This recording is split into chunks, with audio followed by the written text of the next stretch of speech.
thank you for the introduction again, and thank you for having me. I'm delighted to be here. I come here representing Halfly We Make Change, but also representing myself as an individual. So today I have this agenda. I'll talk a little bit briefly about my background, then a bit about what are the SDGs. It's a pretty good conversation to have when it comes to the impact, and then how we can transform the system that we have in the world that is currently set in place, like how impact is happening. Then I'll talk a little bit about volunteering, also like how you can volunteer if you're interested in doing so. And then I'll talk a little bit about managing volunteers. So if you're a social entrepreneur, or if you're running an NGO or something like that, and you're dealing with volunteers, then you can learn a little bit about what we recommend and what we do at We Make Change. And I'll give you just a few examples of social enterprises that we're working with. So, firstly, myself, I saw that you actually missed my last name is Trier. So my name is Christian Trier. I am Danish, Swedish. I live in Helsinki, but I lived in the UK before. Luckily, COVID allowed me to have this flexibility. So it's been a blessing and a curse. Firstly, having to stay at home all the time has been a bit sad, and of course, the people affected by the illness. But then there's also been the plus that you can actually work much more remotely, which also will be a very good thing for most people who do want to volunteer. And it's also helped us a lot of We Make Change. So my background, again, I was actually born in Denmark and grew up there, and I lived in Sweden for a bunch of years as well. I studied international relations and law because I thought if I wanted to make some change in the world, it would probably have to be either as like a diplomat or through an NGO or like humanitarian aid or something like that. I think it's a pretty standard thing that a lot of people think about when they think about how they can make an impact. And I think the scope of that is quite limited, because how can you change the world nowadays? Typically, at least where I'm from, it's always like you do some local volunteering, or you donate some money, or you go into politics. And in reality, in a lot of political systems, you don't really get to make a lot of impact. So we're a bit stuck in the world being like, how can I actually make change? So actually, that's where We Make Change came into the picture. My co-founder, James Sancto, this is an idea that came to his mind when he was studied at university, thinking about how can I actually use the skills that I'm learning at university to make an impact. Being a student, there's always a limitation, and also like your monetary situation, and there's this like gap between being able to want to help when there's issues going on, and then being able to actually help in a way that doesn't really affect your wallet that much, and also a way where you can get experience. So that's actually how We Make Change came to be. And so we're a platform that connects skilled volunteers with social enterprises across the world. It's an offering that we have for free. So anyone who want to use their skills can go on our platform and apply to join different projects. And anyone who's running a social enterprise or an NGO or another social impact organization, they can also sign up with us at We Make Change for free and use our service, to be connected with the skilled volunteers. We also have a commercial offering, which is also a part of our business model. This is where we actuate corporates to use their skills to support social enterprises across the world. And that is how we are allowed to offer this membership for free to social enterprises, because one big sort of challenge that social enterprises always have is funding. So we think it's a bit counterintuitive to charge people who are looking for help to grow because they lack funding. But we're just not a fundraising platform, unless you want to call it a fundraising platform in terms of the fundraising and the worth of the people's skills and time. So if you just go back a little bit and talk about the SDGs, I'm sure a lot of you probably have heard about the United Nations Sustainable Development Goals, and also know a little bit about how vague they can actually be. So before the SDGs, which were introduced and agreed upon by the UN General Assembly in 2015 by all the UN member states, we had the Millennial Goals, which will also kind of relate a little bit to the issues that the SDGs are addressing. And we're supposed to reach all these goals by 2030. And I believe there's like sort of 17 goals, and I believe there's like 169 targets within all these goals. So there's quite a lot of work to get done the next 8 years, because now we're almost running into 2022. And it's one thing that all the governments agreed on this, but who's actually responsible for carrying out all of these goals? Is it actually the government? In certain countries, I live in Finland. Here, the government and the state does carry out some of these goals. Quality education, for instance, and good health and well-being is something that you generally get through the tax that you pay in the country. But not all states offer that. So it's very hard to just have governments have that responsibilities. Then there's the international organizations, which I've written as an abbreviation IOS. It would be like the African Union, the European Union. The European Union are doing certain things, but it's very limited what you can do when you're doing international collaborations, which you also will see a little bit with the UN. That said, the UN is still something I personally think is a good concept. But this is then the NGOs. Either it's outsourced by governments that NGOs should carry out some responsibilities. Otherwise, what NGOs really depend on is funding from private donors or from donations or like public funding from states. But what we also see is that NGOs oftentimes work with lobbying rather than actual impact action on the ground, like trying to get other people to make the change is what a lot of NGOs also do. And then again, this being very depending on other people's money is not very sustainable. Because you see cuts in public funding all the time, and people are less inclined to donate either because they have an unstable personal economy or they're unsure where the money actually go. So lastly, we have the private sector. The private sector, of course, is something that there's some sort of consensus about, that the private sector is something we depend on because that's where the money comes from. But just because that's where the money is on the market, doesn't mean that it should be a free pass to sort of explore as much as possible. So we, at least at Women Change, are really focusing on trying to change the private sector by actually supporting mainly social enterprises, because social enterprises, as I will tell you a little bit in a moment, have a model that is sort of equivalent to what you see in the private sector, but has the values that you might see in the NGOs. So the question about responsibility is always interesting to pick up.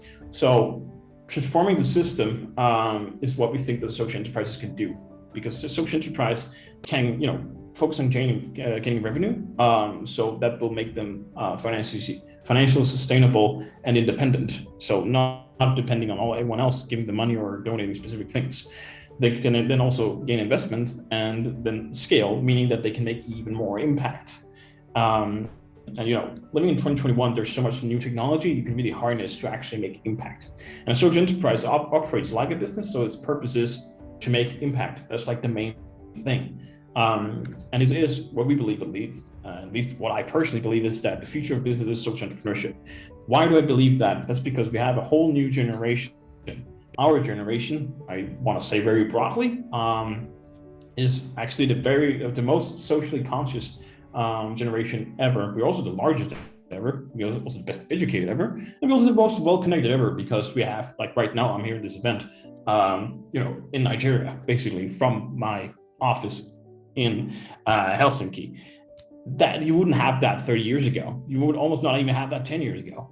So there's so much connection between us that anything can actually happen, and we can gather and connect much more to make impact.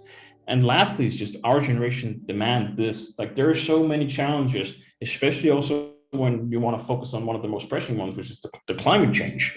Because, okay, I'm sure the planet will survive, but people will go extinct if this happens and continues to do. So we are the last generation to actually be able to address these issues. So our generation plays a vital role here, and we need to, step up and take power and not feel as helpless as we do sometimes, because we can actually make impact in the world.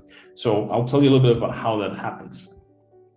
So one way to do that is to be a volunteer. There are benefits of volunteering. A US study says that 90% of Americans want to volunteer, but only 1 in 4 they actually do it. And that's typically because it's hard to find opportunities that fits your schedule, and it's been traditionally very focused on underground volunteering. So now that we live in a remote world where you can volunteer from anywhere, that opens many more opportunities. The UK study also says that volunteering improves life satisfaction and overall health. It's generally very rewarding, and it boosts your sense of social connection. So either if you do it locally, but also if you do it internationally, it's a great way to also connect with people from like across different countries. And that's a really cool way to learn about other people, about other challenges that you might not see in the particular country that you are in at the moment. So we focus more on skilled volunteering rather than sort of traditional volunteering. This is what we call change making, because that's actually where you as an individual can make change as an individual. Like you have the power to really make something happen because you have the skills. It's a totally different way of volunteering to traditionally, where you might go somewhere local and you will do some manual work, which there's nothing wrong with. But let's say you have a degree in something that, oh, I could actually use this to make an impact. Why can't I do that? I have a friend who works for a big corporate. He told me that, yeah, I have finance education and I work with investment banking, but the only volunteering I can do through my work has been helping kids with homework, which of course there's nothing wrong with. But if you have a degree in finance, there's so much change you could actually make that way. So difference is it's much more accessible to be a change maker in 2021. It's much more high skilly focused. Like you get to use current skills, you get to develop the current skills we have, and even more skills, soft skills and hard skills. And there's high impact. You can actually see the impact that you make when you support a social enterprise, because it is tangible. Much more, you're just not just a small part of a big NGO, for instance. You're actually a part of many times a part of a pretty small social enterprise startup team, where you get to have impact from the first day. So again, it's flexible. There's the skills development. You get necessary experience that you can put in your CV. As I was also mentioned before by the previous speaker, there's this, if you've been sitting down doing nothing since COVID hit, that sucks a little bit. But here is a way that you can actually fill in some gaps in your CV by volunteering. It's a way you can grow your network. I'm sure if you volunteer for a social enterprise, they might or will be happy to, if you do a good job, of course, to recommend you to other people. Write your recommendation letter is a good way to enter the impact sector. So there are a lot of great benefits with volunteering. And we also have examples of social enterprise where someone ended up joining as a founding member, or someone helped the social enterprise get to the next level. So they got enough funding so this person could actually get a full-time job for this organization. So there's a lot of interesting opportunities compared to if you're volunteering for an NGO. In most cases, you will maybe do an internship or something like that during your studies, but the opportunity to work there afterwards is very limited, because it's always depending on, will we get enough funding from the government? Will we get enough funding from a private donator or donation? Will we do that? It's very unclear. We're not sure, because they all work around a model that's not financially sustainable. So the last benefit as well is the impact. You get to actually change the world while you volunteer. So you get to do all these things, skill development, you get the experience, you can, improve your CV and all that, just at the same time you're making an impact in the world. That is what the UK study also talked about, is very rewarding. But it also is a question about how do we actually get started doing volunteering. And we have a very simple exercise at We Make Change that we recommend all change makers to do. It's just consider three things. Firstly, what do you actually care about? Everyone cares about something. The SDGs is always a good framework to use. So whether it's like gender equality or it's like climate change, it can also be quality education, things like that. What do you really care about? First, you figure out that, then you figure out what skills do I have and what skills do I have and want to develop even further. What soft skills do I want to develop as well? Consider the skills that you can offer to a social enterprise, and also at the same time, what do you want to learn? And then lastly, figure out how much time do you have, like on a weekly basis, to volunteer for an organization. Is it 5 hours? Is it 10 hours? Is it 15? Is it even like 1 or 2 days, depending on your situation? University students, for instance, might have more time, unless they're doing their finals. But during a semester, you might have more time, like a whole day, to dedicate to make impact. You might have a full-time job where you have less time, but you can still make an impact. And that's the rewarding thing about it. That's the way you can continuously grow as a person. And that's what we always recommend. So that's the exercise. Figure out the cost you care about, the skills that you have, and how much time you have to give. And then, of course, go on We Make Change platform, sign up, and join a project to make impact already now. Then I want to talk briefly about managing volunteers, because this has also been a request a little bit from the organizing team. So there might be some social entrepreneurs out there, some NGO leaders who want to learn a little bit. So, of course, if you're attracting change makers, it's always very good to have a clear theory of change. So clear understanding of the challenge that is out there, and then what your challenge is to it. And then generally having transparency, which is something that NGOs are typically pretty good at. Transparency about what you do, how you do it, also with anyone you have in your team. Transparency about where you're going, what's the strategy measure you're working on now, and have a relatable cause. A lot of people can really relate to different causes. And the more you can actually convey that message, the more attractive you are for change makers. So once you actually get people signed up, which, that's also something you can do in Change. Again, sign up, create a project, and then people can apply directly to join. You do the evaluation. Firstly, it's always like considering, what's the motivation like? And then after that, what's the CV like? Pick it up from there. Then you can use the PhD framework, which is a bit like the exercise before. It says for passion, ability, and time. And this is considering every candidate you might have spoken of, like how passionate are they about your cause and the work? How good are their abilities, and how much time do they have? Some people who are more senior might have a lot of passion, a lot of ability, but not so much time. Some students or young professionals might have a lot of passion, not so much ability, but are pretty capable people who are still learning, and then they will have a lot of time. So it's considering, do I need guidance, or do I need someone who can come into my team and take on responsibility and actually be a part of the team? Is that what I need? Consider that, and that's a very good way to evaluate people who you've spoken to who are interested in volunteering for a project. And of course, very important to have a good onboarding afterwards. All the relevant documents is something that's very important to share with a volunteer, so they're best prepared. Write out a guide if it's needed. It's always good to write down and map down the knowledge of the organization, to really also keep going beyond every day. Even if you have people you work with who might have to go somewhere else, have to leave the organization, it's good to have mapped down what do they actually do, so it's not lost knowledgement and will set you back. And then there are some tips on how you can actually engage with people who are joining as change makers in your social enterprise. So always have clear roles and responsibilities, very defined tasks and deadlines that you do in conjunction with the change maker. And then have a simple and responsive way of communicate. Slack is a good start. We use Discord. Some people use WhatsApp, depending on how big the organization is, but it's just good to have very simple and responsive communication. It's also a good idea to have, for instance, a weekly call, depending on how much commitment the person has, or if you even have a volunteer team. And make sure it's also a fun and engaging experience. People want to volunteer to give back, but they also want to be engaged with as a team member. It's not like, it's just a volunteer. It's not just a volunteer, it's actually a person who is really here to make an impact. So make sure to make it fun, have some calls here and there with the whole team where you have some social aspect to it. And then always try and find ways to grow for change makers. There should always be like this carrot, this opportunity to get to the next level. Like, you have someone working hard who are doing a lot of great work. How can I reward this person if I don't have any funds to do it? There are other ways to do it. There's other ways to celebrate. There's also a way to sort of promote people in the team. So always the opportunity to grow is always very appealing for people who are volunteering. So before I'm running out of time, just a few examples of social enterprise that we're working with. One is Era 92 Creative, which is based in Kampala in Uganda, led by amazing Trinity Heavens, who is getting young people out of the slums near Kampala into sustainable creative work. So anything that's actually digital work.